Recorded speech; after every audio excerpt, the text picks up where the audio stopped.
Assalamualaikum warahmatullahi wabarakatuh. Halo anak-anak kelas 4A, berjumpa lagi dengan Bulan. Hari ini kita akan belajar IPS tentang sumber daya alam ya. Nah, materi yang pertama kita akan belajar tentang pengertian sumber daya alam. Sumber daya alam adalah segala sesuatu dari alam yang digunakan untuk memenuhi kebutuhan hidup manusia. Jadi, segala sesuatu yang diambil dari alam dan digunakan oleh manusia dan bermanfaat itu yang dinamakan dengan sumber daya alam. Selanjutnya, kita belajar tentang jenis sumber daya alam. Ada dua jenis sumber daya alam. Yang pertama, sumber daya alam yang dapat diperbarui dan sumber daya alam tidak dapat diperbarui. Yang pertama dulu ya, sumber daya alam yang dapat diperbarui adalah sumber daya alam yang dapat dihasilkan kembali dalam waktu yang tidak lama sehingga tidak dapat habis. Jadi, kalau yang dapat diperbarui itu hanya membutuhkan waktu yang singkat untuk pembentukannya. Nah, sekarang kita ke sumber daya alam yang tidak dapat diperbarui. Bedanya, sumber daya alam ini dapat habis jika terus-menerus digunakan karena membutuhkan waktu yang lama untuk dihasilkan kembali. Jadi kalau digunakan terus-menerus, maka sumber daya alam ini akan habis ya.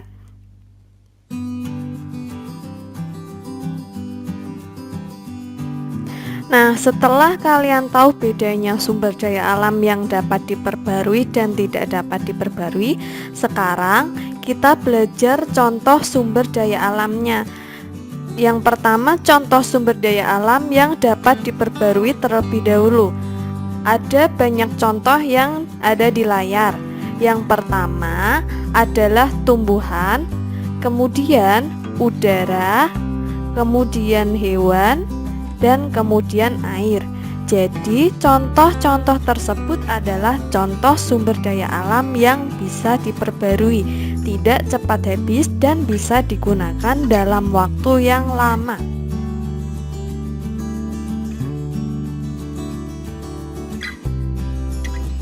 Selanjutnya, kita belajar tentang contoh sumber daya alam yang tidak dapat diperbarui. Di situ ada 4 contoh ya. Yang pertama adalah batu bara, kemudian minyak bumi, yang ketiga gas bumi, dan yang keempat adalah emas. Dari contoh-contoh tersebut itu adalah contoh sumber daya alam yang tidak dapat diperbarui. Selanjutnya, kita belajar aktivitas penduduk berdasarkan kondisi geografis. Kondisi geografis adalah bentang alam atau kondisi alam yang ada di suatu wilayah, atau bisa juga disebut dengan kondisi atau bentuk lingkungan.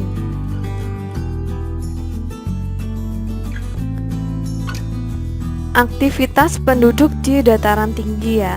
Dataran tinggi itu seperti yang ada di gambar itu, contohnya pegunungan, gunung. Nah, di daerah dataran tinggi itu kebanyakan penduduknya bekerja sebagai petani atau dalam bidang pertanian. Contohnya adalah pertanian sayuran. Kemudian peternakan, bisa dilihat di gambar adalah contoh peternakan sapi perah. Kemudian yang ketiga perkebunan. Contohnya adalah perkebunan teh. Jadi pertanian, peternakan, dan perkebunan adalah contoh aktivitas penduduk yang dilakukan di daerah dataran tinggi. Kemudian yang kedua, aktivitas penduduk di dataran rendah. Ada 4 contoh. Yang pertama di bidang perdagangan, kemudian karyawan. Jadi karyawan itu karena di daerah dataran rendah banyak sekali industri. Jadi banyak sekali ditemukan karyawan juga. Yang ketiga, produksi atau membuat barang. Di contoh ada pembuatan mebel, kemudian pertanian, khususnya pertanian padi ya, karena padi juga cocok ditanam di daerah dataran rendah. Kemudian aktivitas penduduk di daerah pantai. Ada 3 contoh aktivitas penduduk. Yang pertama adalah nelayan. Nelayan bisa mencari ikan atau hewan-hewan laut yang bisa dijual belikan. Kemudian ada petani garam. Kemudian yang ketiga, perikanan air payau atau tambak. Jadi di daerah pantai juga sering kita temui tambak ya. Kemudian belajar tentang pemanfaatan sumber daya alam. Nah, tadi kan sudah belajar pengertiannya, jenisnya. Sekarang kita akan belajar tentang manfaat dari sumber daya alam tersebut.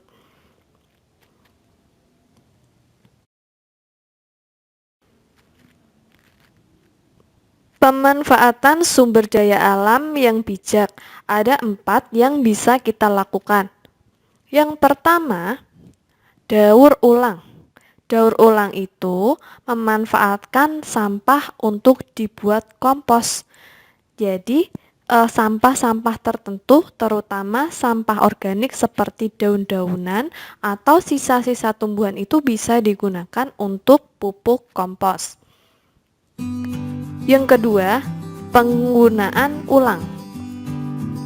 Penggunaan ulang di sini contohnya memanfaatkan kaleng bekas untuk wadah makanan.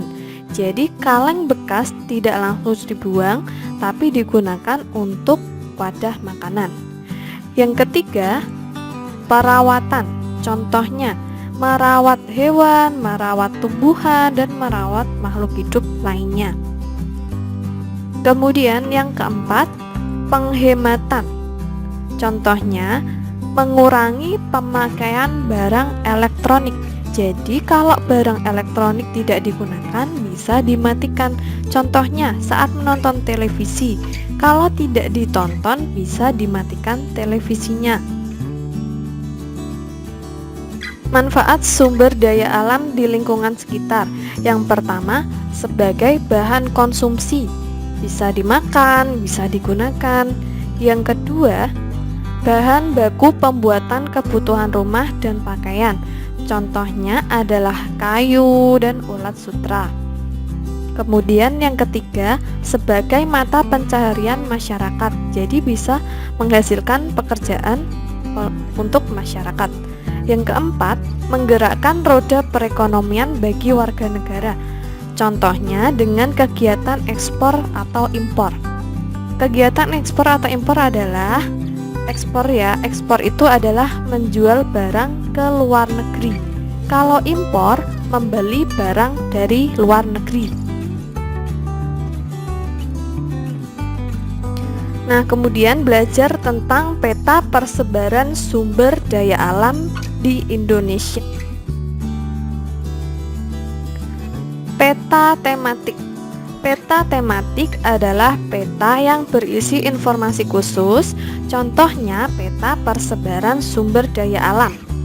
Jenis peta sumber daya alam itu dibagi menjadi 3. Yang pertama, peta sebaran flora atau tumbuhan. Yang kedua, peta sebaran fauna atau hewan. Dan yang ketiga adalah peta sebaran bahan tambang. Peta sumber daya alam yang pertama adalah peta sebaran flora di Indonesia. Flora itu adalah tumbuhan. Nah, jenis sumber daya alam tumbuhan ada 3 jenis. Yang pertama, tanaman pangan, contohnya padi, palawija, sayur, dan buah. Yang kedua, tanaman industri, contohnya tebu, karet, kopi, teh, sawit, dan kelapa. Dan yang ketiga, tanaman hutan, contohnya rotan, sagu, dan pinus. Nah, contoh dari gambar peta sumber daya alam flora bisa dilihat di bawah ini ya.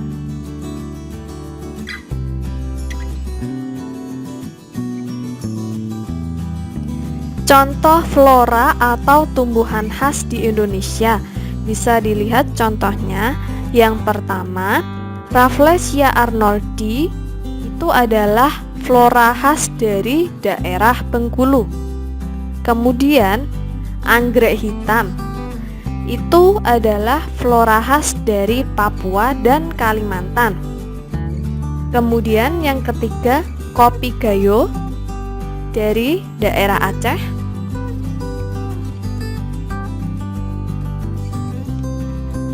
Contoh selanjutnya ada kelapa sawit. Kelapa sawit banyak ditemukan di daerah Sumatera dan Kalimantan.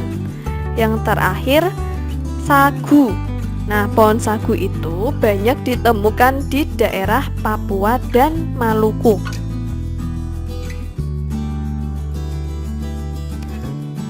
Peta sebaran fauna di Indonesia. Fauna adalah hewan. Jenis sumber daya alam hewan dibagi menjadi dua. Hewan liar. Yang pertama, hewan liar adalah hewan yang tinggal di hutan dan taman nasional untuk dilindungi.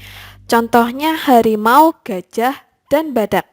Kemudian yang kedua, hewan ternak adalah hewan yang dipelihara untuk memenuhi kebutuhan manusia. Contohnya ada banyak ya, seperti ayam, bebek, dan lain-lain. Di bawah ini adalah contoh dari peta tematik, khususnya peta sebaran fauna di Indonesia.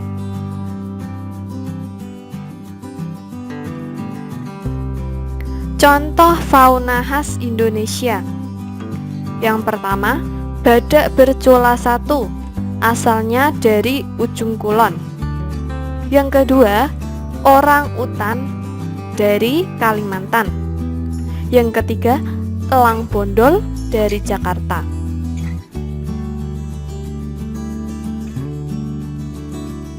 Kemudian, anoa dari Sulawesi, burung maleo dari Sulawesi, dan kuskus dari Papua.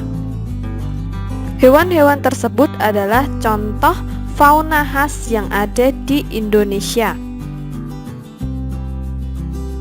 Peta sebaran barang tambang di Indonesia. Jadi ada banyak jenis dari barang tambang yang ada di Indonesia. Contohnya ada minyak bumi, batu bara, emas, nikel, dan masih banyak lagi. Contoh barang tambang di Indonesia. Yang pertama, timah. Timah itu digunakan untuk membuat kaleng dan asalnya dari daerah Belitung. Belitung itu ada di Pulau Sumatera. Yang kedua, biji besi digunakan untuk rangka rumah dan kebutuhan sehari-hari. Daerah asalnya dari Cilegon, Jawa Barat, dan Cilacap. Yang ketiga, minyak bumi digunakan untuk bahan bakar minyak. Daerah asalnya dari Cepu, Pulau Natuna, dan Papua. Yang keempat, ada emas digunakan untuk perhiasan, asalnya dari daerah Cikotok, Jawa Barat, dan Kalimantan.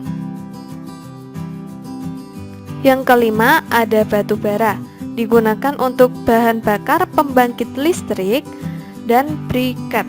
Briket itu digunakan untuk memasak, asalnya dari daerah Bukit Asam, Sumatera Selatan.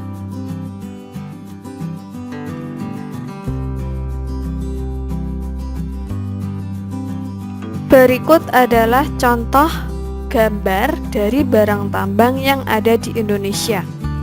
Ada tambang batu bara, kemudian tambang minyak bumi yang ada di daerah lepas pantai, kemudian ada tambang emas. Selanjutnya ada tambang timah, dan yang terakhir ada tambang biji besi.